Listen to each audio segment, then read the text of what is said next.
पंतप्रधान नरेंद्र मोदी यांनी केलेल्या आवाहनानंतर आता जितेंद्र आव्हाड यांनी या आवाहनाचा निषेध करण्यासाठी ते निघालेले आहेत। त्या दरम्यानची आपण ही दृश्य पंतप्रधान नरेंद्र मोदी यांच्या आवाहनानंतर आता राष्ट्रवादी शरदचंद्र पवार पक्षाच्या वतीने अनोखं आंदोलन करण्यात येते। राष्ट्रवादीचे आमदार स्वतः जितेंद्र आव्हाड यांनी या ठिकाणी घोड्यावरती बसून थेट आता सरकारला जागे आणण्यासाठी या ठिकाणी आता थेट घोड्यावरती बसलेले आहे।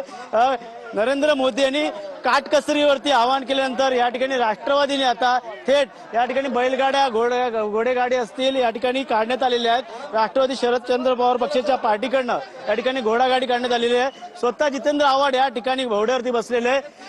पंतप्रधान नरेंद्र मोदींनी काटकसर करण्यास सांगितलेली आहे, काटकसर अशी आहे का तुमची? आता काय करणार, पूर्वी घोड्यावरनं फिरायचे, गाड्या आल्या, पेट्रोल आलं, डिझेल आलं, आता परत एकदा मागे 2000 वर्षापूर्वी मागे घेऊन जाणार आपल्याला मोदी, आपल्याला माहिती होतं। आता जय मोदी, चला टक टक टक गाडीच आता अशीच ठेवणार का पुढे येणाऱ्या काळात पाहिलं मंत्रालयापर्यंत? हो, मग आता मंत्र्यांना पण आम्ही सांगणार की तुम्ही बंगल्यातनं गाडीने नाही जायचं, घोड्यावर बसायचं, गाडीवर बसायचं, बैलगाडीवर बसायचं आणि मंत्रालयात जायचं। मोदींनी सांगितलंय ना, आपण मोदींचं ऐकलंच पाहिजे।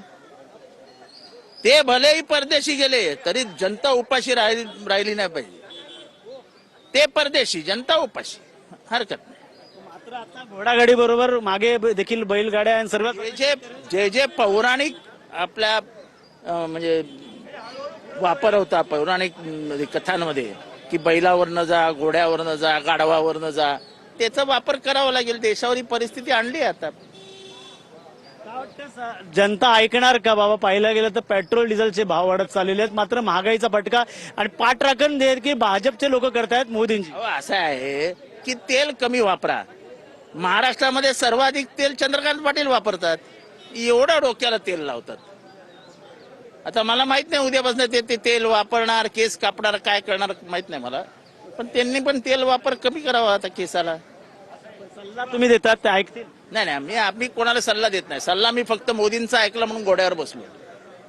सोनं देखील वर्षभरात घेऊ नका म्हणतायत मोदी। काय सोनं आहे एकच धंदा आहे ज्याच्यामध्ये अदानी अंबानी नाही आहेत। पुढच्या वर्षाच्या अखेरपर्यंत अदानी अंबानी सोन्याच्या धंद्यात आलेले असतील। मागच्या वर्षी 1 रुपयाला घेतलेलं सोनं 1 रुपया 54 पैसे देऊन गेलंय।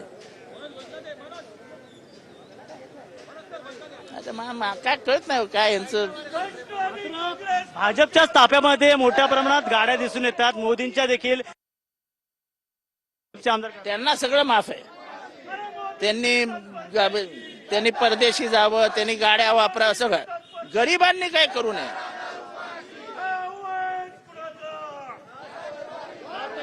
मंत्रिमंडळ सरकारचं देखील घोड्यागाडी दिसेल। एका काळी अटल बिहारी देखील